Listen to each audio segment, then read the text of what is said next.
लेकिन बड़ा सवाल यह है, क्या दामाद और भ्रष्टाचार वाला वार कांग्रेस की मुश्किल को बढ़ाएगा? क्योंकि एक हिस्ट्री है कांग्रेस पार्टी की हरियाणा के साथ, और खासतौर पर गांधी फैमिली की, क्या उस पर दबाव बनेगा? इसी बड़े प्रश्न के साथ आज की इस चर्चा में मैं जाता हूं।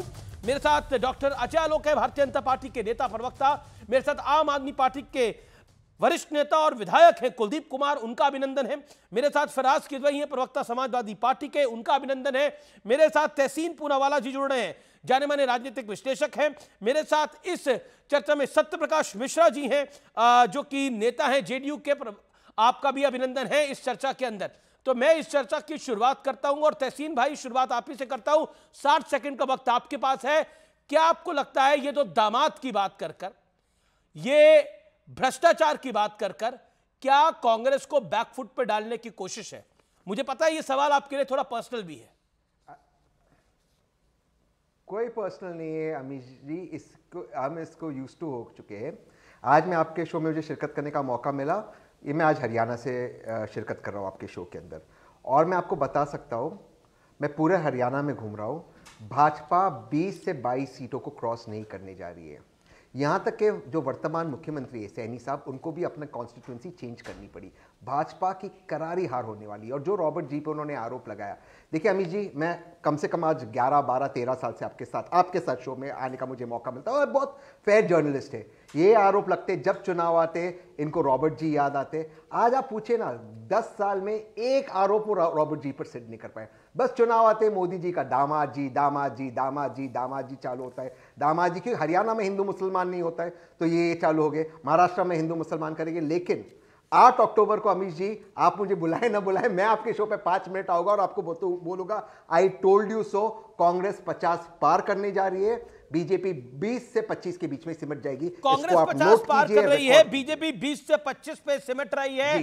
क्या हरियाणा में सरकार जाने वाली है डॉक्टर अजय आलोक, जिसका दबाव भारतीय जनता पार्टी पे दिख रहा है? क्योंकि केंद्रीय मंत्री और पूर्व मुख्यमंत्री मनोहर लाल खट्टर का एक कार्यक्रम था जिसमें एक लड़का ने बोला कि इस बार तो कतई सरकार नहीं आवेगी, और इस बार तो आपका विधायक भी नहीं जीत पाएगा यहां से, जिसको फिर आनन फानन में बाहर निकालना पड़ा। क्या दिक्कत में है भारतीय जनता पार्टी? क्या दबाव में है भारतीय जनता पार्टी? अमीश, एक कहावत है ना कि गिद्धों के ऊपर घूमने से हर जगह शमशान नहीं बन जाती।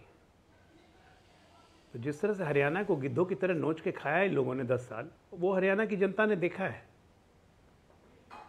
बहुत अच्छे से दलितों ने वहाँ देखा है कि किस तरह से दलितों पे अत्याचार हुआ है, किस तरह से मारा जाता था दलितों को। और अभी आप कह रहे थे तहसीन भाई कि बहुत देर रखा है, आदत हो गई है, दामाद जी पे आदत हो गई है, दलाल जी का क्या करेंगे? हमेशा आपको याद होगा, आप ही शो कर रहे थे, अगर मैं गलत नहीं हूँ, 2014 में जब हरियाणा में चुनाव हो रहे थे तो आपने एक टर्म दिया था, हुडा स्कूल ऑफ बिजनेस।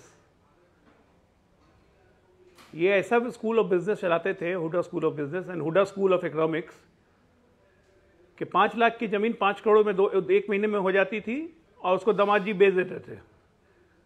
और 5 साल में दामाद जी का एसेट पहुंच गया सीधे लगभग 7-8 हज़ार करोड़ के पास। पूरे हरियाणा को नोच खाया इन लोगों ने, और हम डर रहे हैं।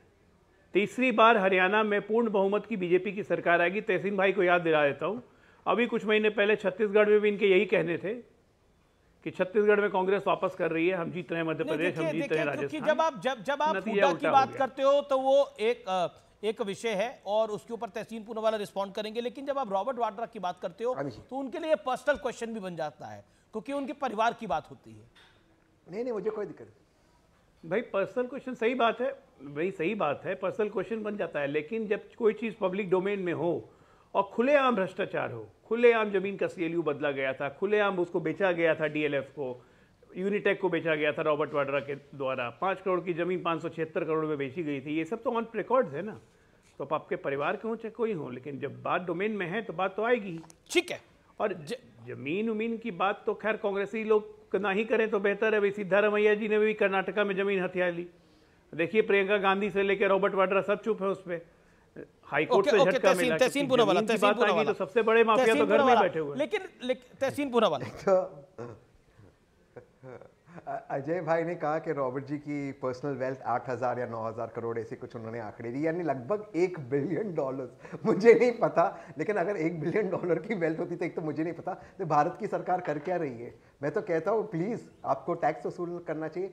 10 साल हो गए अमित जी, रॉबर्ट जी की बात आती, दामाद जी आता है, ABCD आता है, लेकिन आप एक एलिगेशन सिद्ध नहीं कर पाए, एक एलिगेशन। यहां तक कि सुप्रीम कोर्ट के अंदर CBI मोदी जी के नीचे कहता है रॉबर्ट जी पर कोई आरोप नहीं, कोई इनके ऊपर केस नहीं। CBI ने कहा है 3 केस में उनको 3 बार कोर्ट में गया मैटर, तीनों बार क्लीन चिट मिला।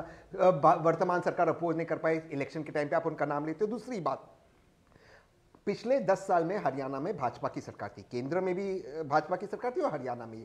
अगर कोई भ्रष्टाचार हुआ है, हुड्डा जी ने किया है, कोई और साहब ने किया है, आपको एक्शन लेना चाहिए। अगर 10 साल में आपने कोई एक्शन नहीं लिया, आपने कोई कार्रवाई नहीं की, इसका मतलब आप असफल रहे। और आज जो हरियाणा की हालत है, आज जो गुरुग्राम की हालत है, बाकी हरियाणा, बाकी प्रदेश की जो हालत है, वो प्रदेश के लोग नहीं भूलेंगे। इसके अलावा एक चीज मैं कह दूं, कंगना रनौत जी ने जो कहा किसानों को लेकर, 3 कानून को लेकर, जो हमारी रेसलर महिलाओं का अपमान हुआ है, हरियाणा की आवाम सभी धर्म, सभी जात, सभी लिंग को भूलकर कांग्रेस को और पंजाब को वोट दे रही है। ये कुछ भी कर ले, 50 to 55 सीट्स 8 अक्टूबर तहसीन पुनाला अमीश के साथ। जी जी जी, अजय लोक 30 सेकंड। पंजाब को देखिए, ऐसा है ना कि हरियाणा के लोग जानते हैं बहुत अच्छे से कि पंजाब वाला खूनी है, तो इसीलिए खूनी पंजा से जान छुड़ाने के लिए हरियाणा के लोग हमेशा तैयार रहते हैं। आपने किया क्या है भाई? 8,000 करोड़ जो मैं बोल रहा हूं वो रॉबर्ट वाड्रा की कंपनी का सेट है, ये भी पब्लिक डोमेन में है। तहसीन भाई आप मुझे बताइए ना, आप तो खैर उनके परिवार के हैं। प्रियंका गांधी की शादी के पहले क्या करते थे वो? कौन सा व्यवसाय था उनका? और प्रियंका से शादी होने के बाद कौन सा व्यवसाय हो गया, बता दीजिए यहीं पर। शादी के पहले क्या व्यवसाय करते थे, शादी के बाद क्या व्यवसाय हो गया, बता दीजिए। के बारे में नहीं बोलना है। नहीं, मैं बता देता हूँ पर्सनल नहीं, मतलब एक बात बता रहा हूँ। पर आपने ये सबको एक मिनट ये सबको पता है, मैं उसमें ड्वेल नहीं कर रहा। बता देता हूँ, कोई दिक्कत नहीं, मैं ड्वेल नहीं कर रहा हूँ। आपने पूछा तो बोल देता हूँ। मुरादाबाद में मैं अपनी बात खत्म कर लूं। हॉस्पिटल है, स्कूल है, मैं बात खत्म कर। सॉरी मैं माफी चाहता हूँ। आप बोल लीजिए। सॉरी मैं माफी चाहता हूँ, आप बोलिए।